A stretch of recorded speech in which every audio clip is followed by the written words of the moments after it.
อ้อย่าคือช่องทีวีอย่างนั่งครับเด็ดใช่เนาะโอ้พี่น้องเลยเจ้าพ่อมาแล้วไปขึ้นคนบ่มึงดูหาเงินตกมันบ่ตกก็ได้โอ้พี่น้องเนาะไปยังขึ้นนี่พยายามอ้อมแล้วพอมือก่อนมาท่านอ้อม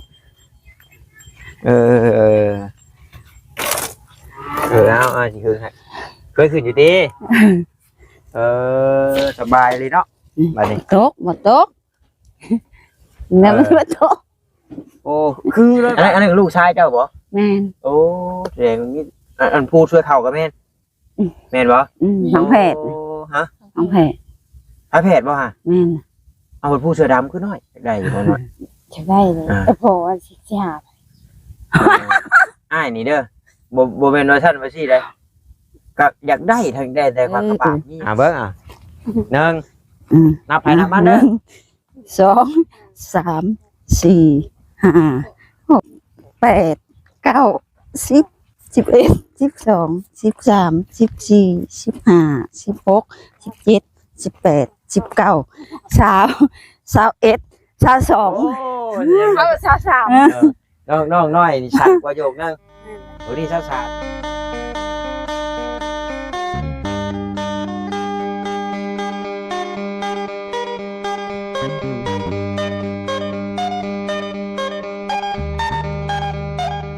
ปาดโถน้อยอ้ายชอดเฮือนอยู่บ่น้อยสิบ่ถล่มทลายออกมาก่อนบ่มึงเนี่ยเบิ่งในกล้องนะเบิ่งนี่โอ้เนี่ยเบิ่งในกล้องเนาะโอ้อย่าคือช่องทีวีอย่างนั่งครับเด็ดใช่เนาะโอ้พี่น้องเอ้ยเฮ้ยเอ้าทำแล้วพี่น้องเอ้ยเอ้าจังได๋บัดนี้หันกล้องมาย่างนี่วึดไปนี่เนาะเอ้าสวัสดีพอดีไม่ยากนะโอ้ของไผยักเอาเก็บเนาะเก็บไปดูดีจับดูเนาะพี่น้องเอ้ยฟานเข้ามาส่งน้องน้อยเพิ่นก็พอดีว่าแวะทายอย่างก็แม่เฮอหรือว่าสาวเฮอพี่น้องเนาะจังใดก็ขอกราบทักทายสบายดีเด้อพี่น้องเด้อเนาะ FC กันเบิดสุขุสุคนบ่ว่าอยู่ทางฝั่งลาวฝั่งไทยหรือว่าทางต่างประเทศนำพี่น้องเอ้ยก็ยินดีต้อนรับเข้าสู่ช่องของเบาตาบ้านเฮาคือเก่าเนาะไปเดี๋ยวสิพาไปเบิ่งก่อนว่าเราเฮ็ดอีหยังกินอยู่กินแรงพี่น้องเอ้ยบ่แก้วก็ว่าอยากมาอยู่นะคือว่าได้ยินบ่แก้วว่ามีอัน FC เพิ่นอยากให้เขามาอยู่ว่ะแง่น้อยดุเลยเนาะโอ้ปลูกเราปลูกแล้วปลูกบ่เดียวใหญ่เลยแม่เฮ็ดแบบได้คือปลูกบ่เดียวใหญ่เลยเนี่ยฮะพลึกเลยเนาะจ้ามันก็บ่น้อยได้แม่นจำมันลีได้ลีเพียงก็ค่ะมาทักเธอนี่ต้นหวานเลยต้นหวานบ่เป็นหัวชานดินบ่พี่น้องเนาะสบายดีเด้อโดยบ่มะเขือกระปูบัดเดียวใหญ่เลยนี่ขออนุญาตเลยมะเขือก็ใหญ่บางพริกก็ใหญ่ใหญ่มันละดอกมันหาจะคิดเป็นหรือบ่ดอกพริกอ่ะบอกสูตรน้องน้อยหน่อยเด้อเนาะโอ้ยเอามาปลูกเด้อมันใหญ่เนาะก็บ่รถได้กินไว้บอกสูตรเพิ่นแน่ใช้เอาน้ำเอาในใช้หดบัดนี้พุ่นแล้วลูกมาหามาพุ่นแล้ว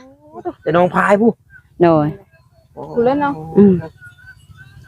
โหดเลยโอ้เห็นแล้วแหละนี่เนาะแล้วล่ะอันนี้เมื่อวานนี่พี่น้องเนาะซอยแม่เราเฮ็ดแกงแห้งมันนี่ไปมัวผีมันนี่นั่นแหละจังว่าไปเอาน้อยจะลองขึ้นดูดิขึ้นได้บ่นี่อย่ามันฮักได้บ่จะเคยง่อยบ่ได้บ่อันทานเหยื่อแล้วได้คะแนนอย่ามาชนนี่เพราะว่าอันนี้น่ะเจ้าเฮ็ดเป็นชานเหรอเฮ็ดเป็นชานบ่เอาออกมาล้างถ้วยแล้วแม่นลองดูลองขึ้นจินตนาการให้เบิ่งเจ้าพ่อมาแล้วไปขึ้นคนบ่มึงดูหาเงินตกมันบ่ตกก็ได้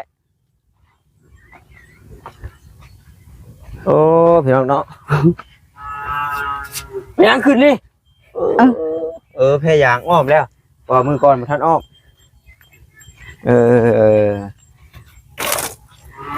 เอาจริงคือเคยขึ้นอยู่ดี สบายเลยเนาะบัดนี้ ตกบ่ตกเนี่ยมันบ่ตก โอ้คือเลยบัดนี้ เอาแต่ตอนนี้แล้วหลานตำอยู่ใบยาแล้วนี่ มันต่ำเลย แล้วออกมากินน้ำแล้วก็ต อันนี้แหละเพิ่นเอิ้นเถียงเจ้าเถียงนายเอาไปยังห่วงชัดไปใช้มีที่ก้มเนาะก้มไปเบิด นี่แหละ ก็เลยโอ้เรียกว่าผลที่ทดสอบกระท่อมน้อยแล้วจังแหละ ำจังว่าฝนตกกันบ่มีหวังนอนเลย หึม กูยังไม่มุ้งแต่เราก็หากะมาแต่ผี อืม มื้ออื่นก็ไปเกาะไปตองอีกมื้อ อื่นน่ะได้ เพื่อน เพื่อนน่ะ เฮือนแม่บ้าน แสดงว่าน้องน้อยกับน้ำเดียวกันปะน้ำเดียวกัน มาจะลงมาบัดนี้อันเจ้าอันว่ามือวานนี่เจ้ามาถิ่มเพิ่นนี่หรอน้ำเดียวกันบัดนี้เช็ดยาได้ พูดพลัง ตรงนี้เนาะต้นเพิ่นนะแสดงว่าอยู่บนเก่าเจ้านี่เจ้าปลูกไงสิเบิ้ลน่ะบ่ ยายไปสิมะละกลมาพี่ แต่เสียดายเนาะพี่มาทางนี้มันจัง ไผพังเพลงกันนะ ได้อยู่พี่เกี่ยวมากพี่ได้ดอกบ่นี่ดอกเพิ่นอ้อมล่ะ ชูไผพังกันนะชู ยาเพิ่นดอกได้ดอกมันบ่ได้ดังได้ดอกเราย่านผ้าดังเดี๋ยวว่าย่านเข้ากล้องเขาหยังนะย่าดอกอยู่นี่แหละพากันนั่งทั้งนี้แหละนี่นั่งหัวหญ้าหัวยุนี่ก็ได้ถามก่อนเนาะขักเลยบาทนี่ใช่ลูกสาวเจ้าไปใช่ นี่ โอ้อยู่ทางนั้น หน่อย จำคือมันหัวไปเลงนี่เป็นอยู่หันนะเนาะ อยู่หั่นแหละ เขาถามก่อนยันว่าอันทางบ่อแก้วเพิ่นอยากมามื้ออื่นเจ้าอยู่บ่ อยู่ บ่ ไปเกาะกับบ่คำ เพราะว่าเจ้าก็ได้ยินคืออ้ายได้ยินอยู่เด้เราถามเนาะเราว่า เดี๋ยวมาอยู่ อยากมาแต่ว่าเราว่างเวียกไว้แล้วว่าได้ยินเราบอกว่ามี FC หยังให้มาแหละ โดย เนาะคลิปเพิ่นลงไปก็เพิ่นก็ให้ความสนใจหลายอยู่เพียงเนาะเพิ่นก็บาป โดย นี่แหละ แบบ นกบ่อยู่ผ้าเหลือบ นอกอย่างนี้ของตูน เอียงยามันแล้วให้บ่ย่านทั้งหลายย่านฝนตกค่ำ ถึงว่าอีกแล้ว ทำก็ยามันดอกเฮ็ดได้ซะนะแท้จริงมันก็กำลัง6:19 นาทีแต่ว่าบืดลงเนาะน้องน้อยหน้าขาวขึ้นมาในนั้นนึงน้อยนึงแต่ว่านั่นบ่แห้งเละเขาอันนั้นลูกชายเจ้าบ่ แม่น โอ้แสดงมีอันผู้ช่วยเขาก็แม่นบ่ น้องแพทย์ ฮะ น้องแพทย์ พระแพทย์บ่ฮะ แม่น เอาเป็นผู้เสื้อดำขึ้นหน่อย เอาน้องนี่ เจ้านี่มีลูกแพทย์อีกเจ้านี่ แม่น โอ้เป็ดในเพิ่นเนาะธรรมดาอยากได้อยู่บ่น้อย จะได้เลยแต่พอสิหา อ้ายนี่เด้อบ่แม่นว่าซั่นว่าซี่ได้ก็อยากได้ทั้งได้แต่ความกระบาปเมียแต่ขนาดเห็นเพิ่นคลอดผู้เดียวนี่ก็แบบรวนบนห้องเจ็บปวดจนหายน้ำเลยอ้ายเด้อ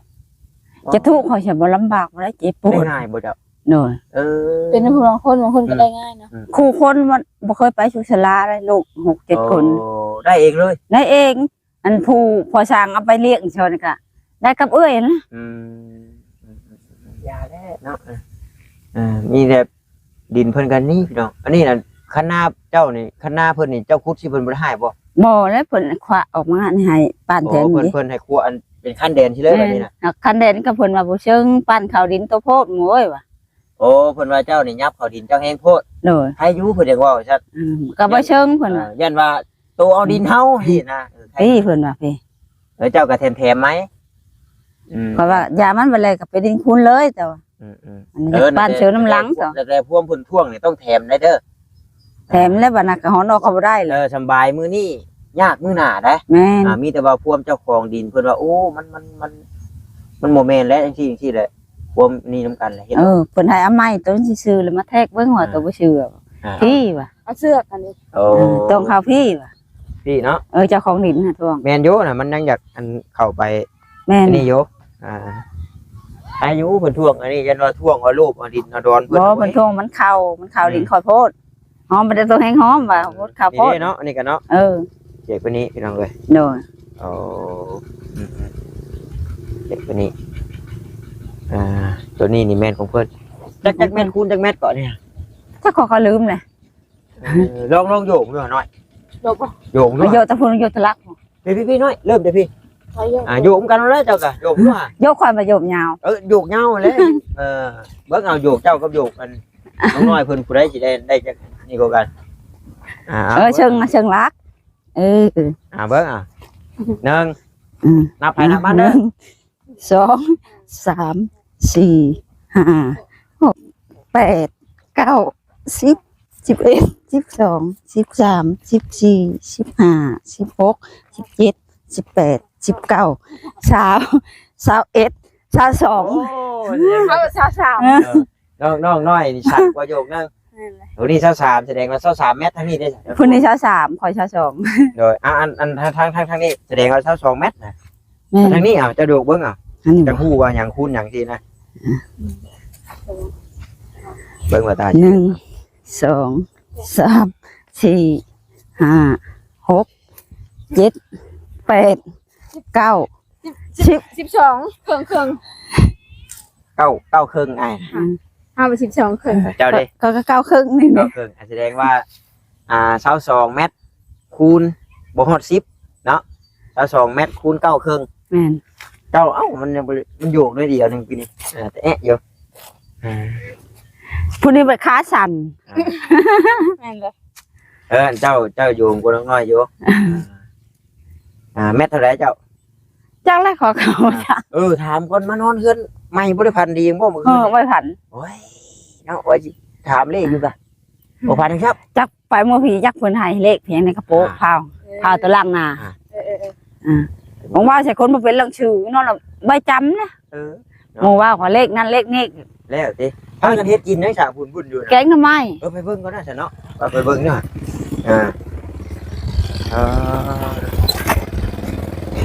ขายปลาเปล่า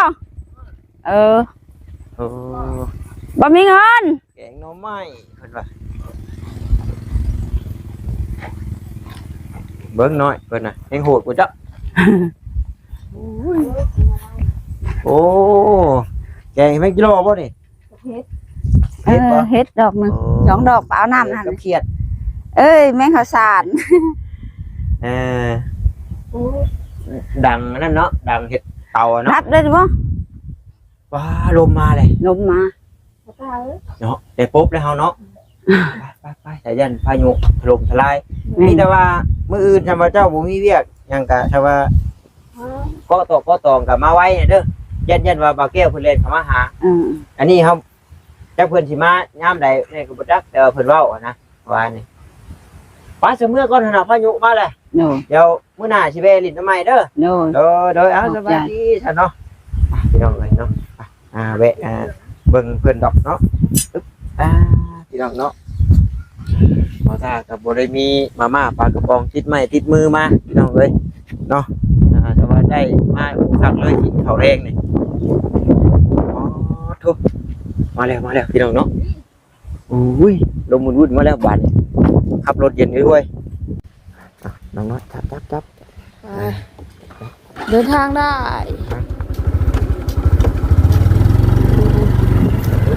ขนาด ครับพี่น้องเนาะผู้ใดแบบมาหาทางสาวเฮือฮะสาวเฮือแม่นหลังเทียนว่าแล้วใกล้กับเพียนนั่นก่อนเพียนเก่าแถวบ้านพี่แม่น บ่ได้ไก่แล้วใกล้เอาสิเฮือเนาะบ่ได้สิเฮือแม่น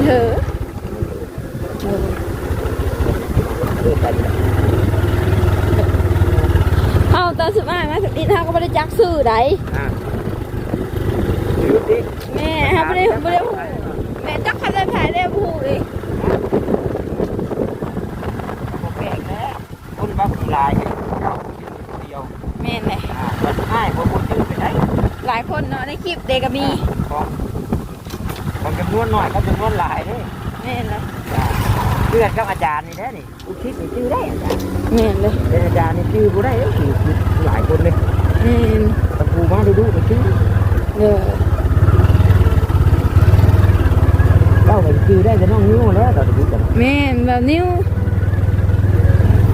บอกให้ดีแล้ว แม่นเลย เลี้ยง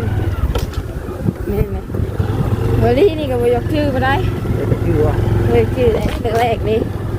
กระเป๋าเงาว่าพัดไส้ก็จะจอดเอาเลย เอาไปมาหาดิ เลยแต่โอ้โห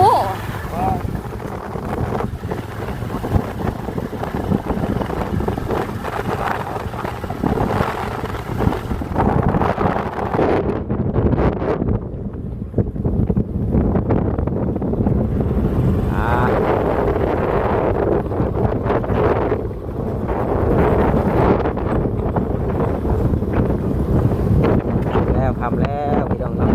ครับพี่พ่อตาออกมาทำเนี่ยพี่น้องพ่อตามาหอดพี่ดีบ่ายโมงเกือบ2 โมงนะพี่น้องเนาะมาไทยหน้าซอยตะกอแล้วก็12 โมงปลายเลย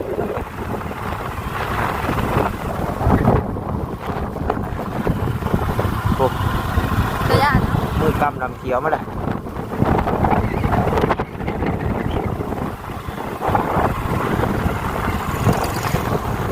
น้ำมันล่มสิมันพอดีปะบูมีแมงไหม้แล้วแมงไหม้โบราณแต่พอเสียพูดนะบัด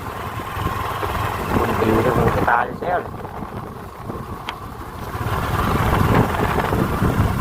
FCยังไม่ได้เคยเห็นเลยว่าเพื่อนเมตู้น้องน้อยอยู่ใส่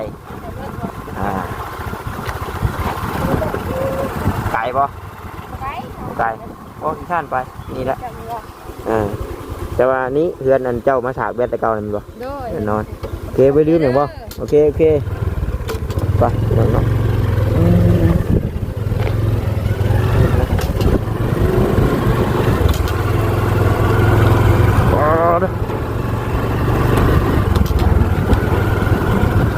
มีกำลังเกี่ยวมาแล้วพี่น้องเนาะ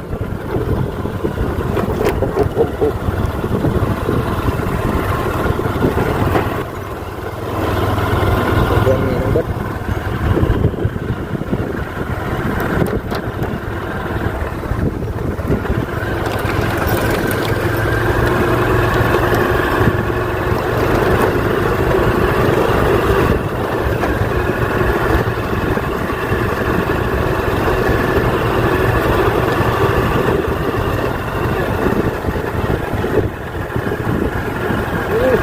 เอาเรื่องพี่น้องเนาะมากเลย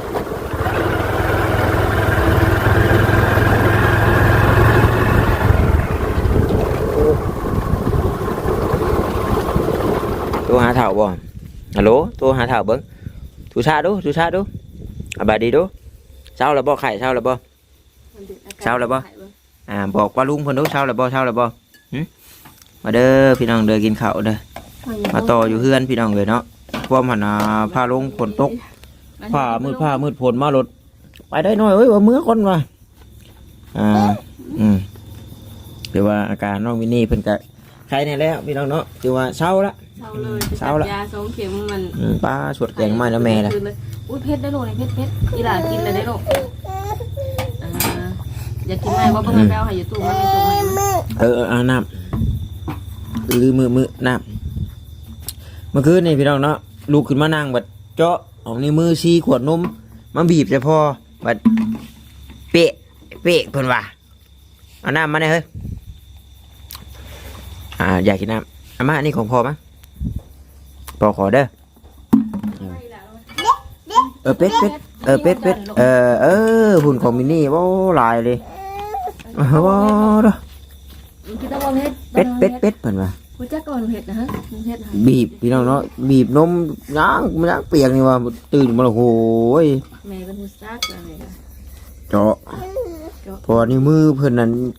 ซีเลยพี่น้องเนาะเดี๋ยวพอให้กินปลาแดงจะไปเฮ็ดอีกเด้อปลาแดงเด้อมันสิเบิดได้นี่มันสิเบิดได้นมมาพอบ่มีเงินซื้อให้กินได้แฮงเงินเดือนก็เพื่อสิออกฮะประหยัดเด้อกินมื้อละ3 กล่องพอเด้อเป็นน้ำกินเท่าละน้อยอย่ากินน้ำนะเผ็ดบ่เขาเต็มปากดมเลย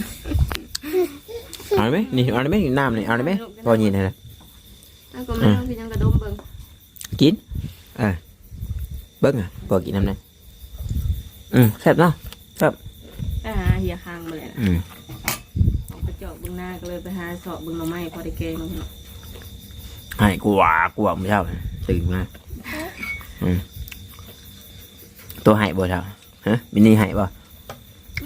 เป็ดแล้วบ่กินแล้วเผ็ดอ่ะบ่กิน หลายเองคือตัวนั้นตัวนี้กับเพชรตัวนี้กับเพชรจะได้หยังหมูมันเลยกินปะมันแล้วหน่อไม้จ้ะนะ บ่เร็วบ่ป้อนแม่บ่เผ็ดมาเบิดแสบตาครับพี่เจ้าเขาไปนอนนะเอาบอลหน่อไม้ บ่บ่ละ เพชรบุกินเพชรอีหลายกินอีหลายเองมันนี่เด็กยังมื้อ โอ้กระเทียมนะ มันนี่เด็กยังมื้อนี่ซื่นเลยบอกพอไหม นี่หน่อไม้ บอกพอไหมนมสิเบิดแล้วจำพอถือบ่ซื้อนมให้ไว้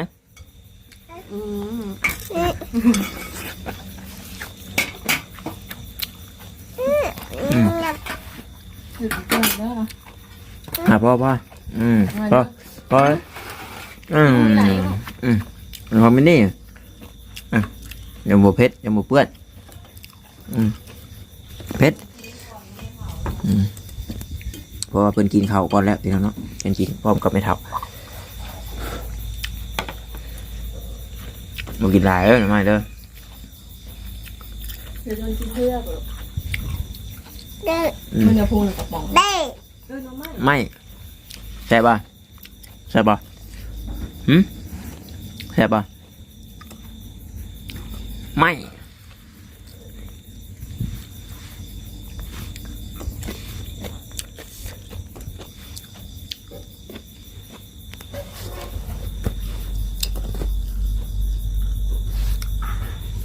ปลาลุงเหมือนกินน้ำได้ไหม